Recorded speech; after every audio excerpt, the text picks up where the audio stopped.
E aí, turminha do sexto ano, tudo bem com vocês? Eu sou o professor Fernando Tassoni e eu tenho certeza que esse vídeo vai ajudar vocês com a revisão dos conteúdos, beleza? Pois bem, nessa aula a gente vai abordar as civilizações hidráulicas do Oriente Médio, nós vamos falar também sobre o Egito Antigo, a gente vai enfocar a Mesopotâmia e as civilizações pré-colombianas, enfatizando o povo maia.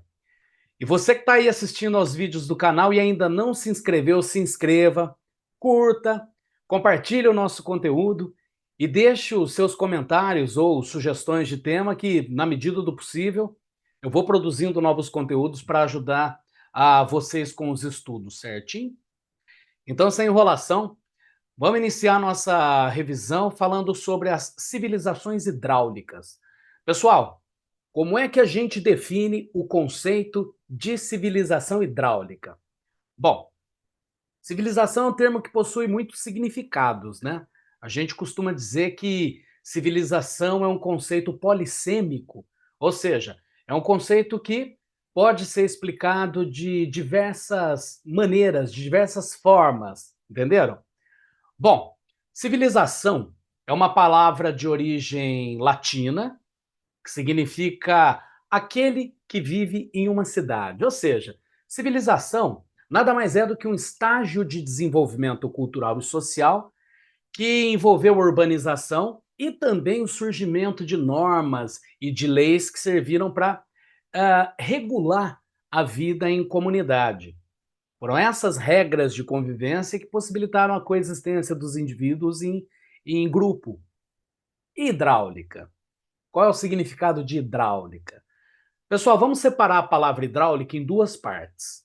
Hidro, que significa água, e áulica, que significa algo parecido com movimento. Então, o conceito de hidráulica pode ser definido como algo que se move com a água, tá bom? Portanto, as civilizações hidráulicas são aquelas que se desenvolveram às margens dos rios e que se organizaram com base nos benefícios que os rios ofereciam. Vamos usar como exemplo a importância do rio Nilo no Egito.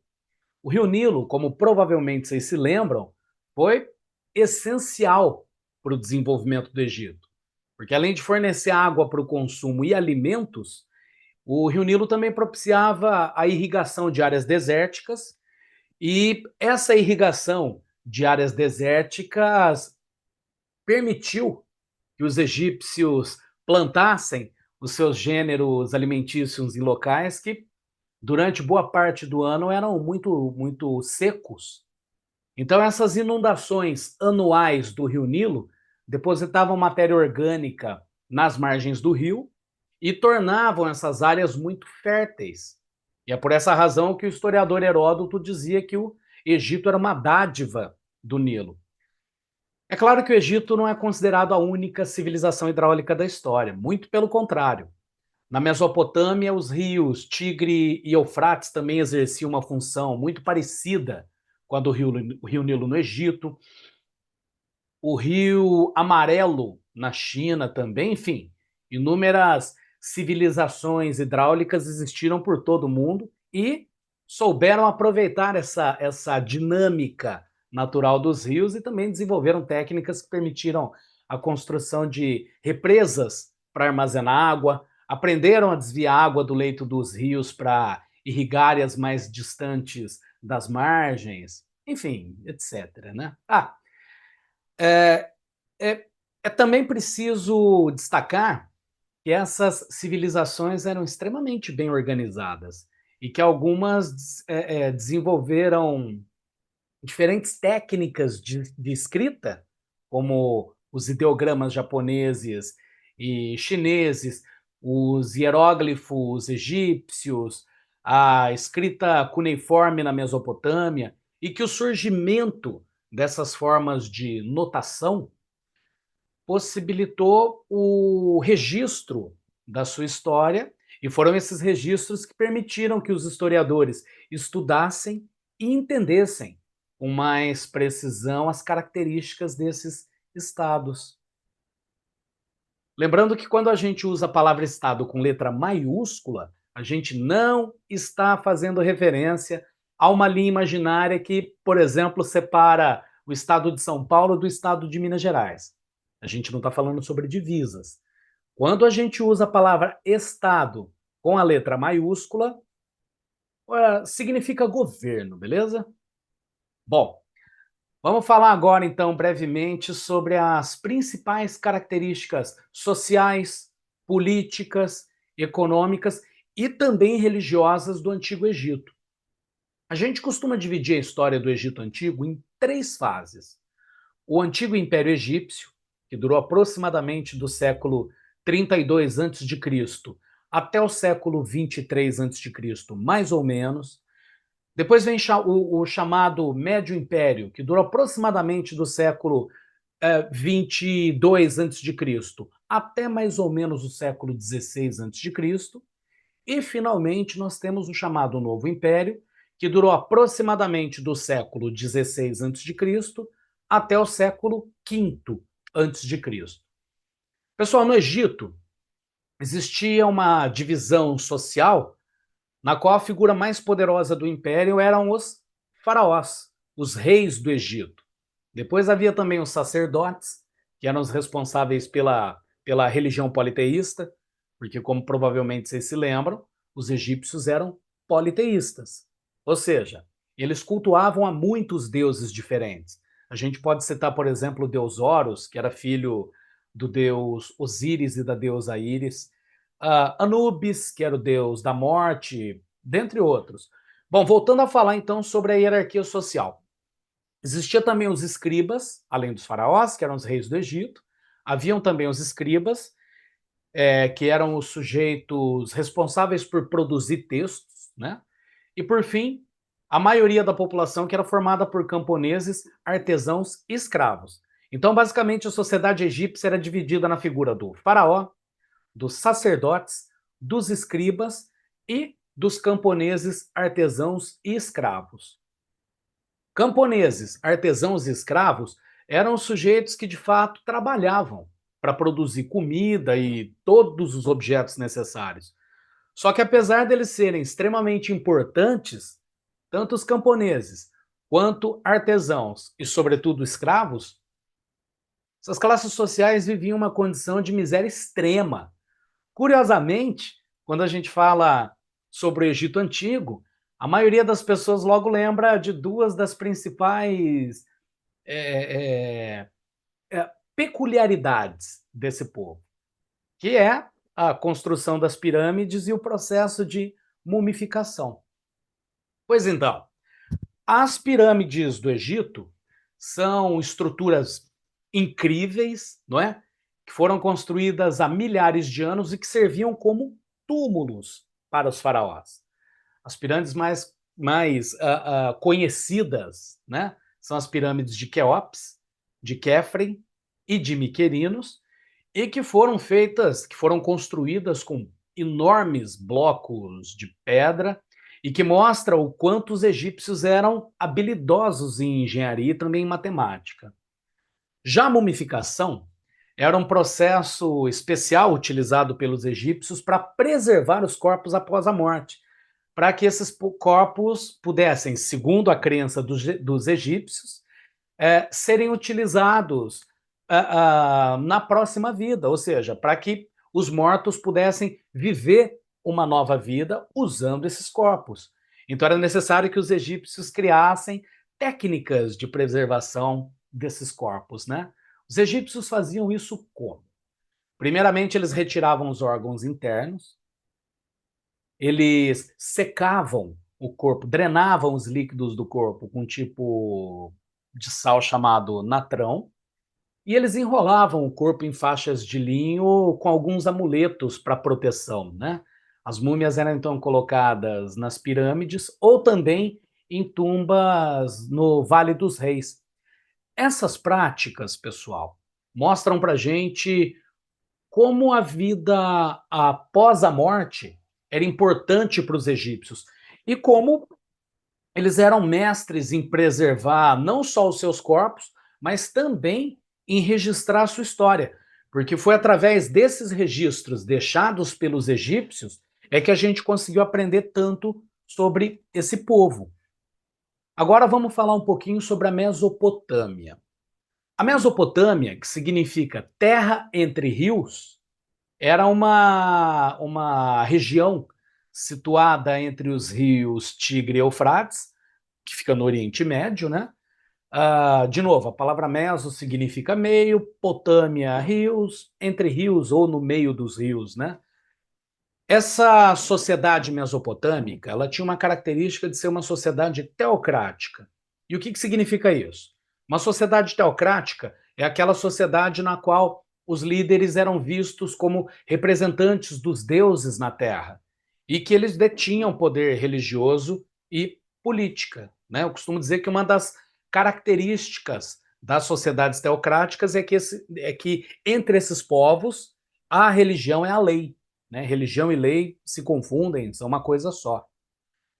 Nas cidades mesopotâmicas foram construídos os chamados zigurates. E o que eram esses zigurates, né? Os zigurates eram templos em formato mais ou menos piramidal, ou seja, eles eram mais ou menos, tinham o formato das pirâmides, né? Com degraus, e que serviam para o culto aos deuses e também como sede administrativa. Os mesopotâmicos acreditavam que esses templos os aproximavam do céu, dos deuses, e era dali, desses igurates, que os reis governavam os territórios. É preciso lembrar também, pessoal, que durante a antiguidade na Mesopotâmia, as regras de convivência não eram lá muito claras. Então, para resolver essa questão, um rei chamado Hammurabi criou um sistema de leis que se baseava na ideia do olho por olho, dente por dente. O que isso significa? Bom, resumidamente, se alguém cometesse um crime, a punição seria equivalente ao crime, ao delito cometido. Por exemplo, se um sujeito matasse o filho de alguém, como punição, o seu filho seria assassinado. O Código de Hammurabi é um dos mais antigos conjuntos de leis escritas que a gente conhece e, como vocês sabem, como provavelmente vocês se lembram, incluía punições extremamente severas para quem as desobedecesse. Por fim, para a gente já começar a se dirigir para o fim desse vídeo, vamos falar um pouquinho sobre as civilizações pré-colombianas. Gente, como é que nós definimos esse conceito? O que é que significa civilizações ou povos pré-colombianos, né? Então, as civilizações ou os povos pré-colombianos são povos que viviam no continente americano antes da chegada de Cristóvão Colombo. Ou seja, são os povos que a gente costuma dizer, sério? São povos que a gente costuma dizer que ocupavam partes do que hoje nós chamamos de América Hispânica, né? Dentre esses povos, a gente pode destacar os astecas, que viviam na América do Norte, no México, né? Sobretudo. Os maias, que viviam na América Central, incluindo Guatemala, Honduras. E os incas, que viviam na América do Sul e ocuparam regiões da Bolívia, do Peru, do Chile. Turma, esses povos surgiram aproximadamente 1500 anos antes de Cristo e se desenvolveram de maneiras muito diferentes. Cada um desenvolveu a sua própria cultura, os seus próprios hábitos religiosos, os seus próprios sistemas de organização política, etc. Mas como eu disse no começo desse vídeo, nessa aula a gente vai falar só sobre os maias, tá bom? Os maias foram uma civilização antiga que ocupou uma região que hoje inclui o sudeste do México, praticamente toda Guatemala e como chama? Belize, né? As partes ocidentais de Honduras e El Salvador, etc. Os maias eram conhecidos por serem excelentes agricultores e cultivavam, sobretudo, milho, feijão, abóbora, cacau, dentre outros gêneros alimentícios. A religião dos maias era politeísta, que, como vocês sabem, significa que os maias acreditavam em muitos deuses, em vários deuses diferentes. E eles também construíram grandes pirâmides e imensos templos para adorar esses deuses e também para realizar outros rituais importantes. Um dos aspectos culturais mais curiosos desenvolvido pelos maias era a disputa do jogo da pelota. A pelota, pessoal, era um esporte de equipe, disputado entre dois times, né? Onde os jogadores tinham que passar uma bola pesada, que era feita de couro e borracha, por dentro de um aro, tipo um cesto de basquete, que ficava bem alto, mas sem usar os pés e as mãos. Então, como é que eles arremessavam essa bola para dentro desse aro? Eles podiam usar somente os cotovelos, os ombros e os quadris.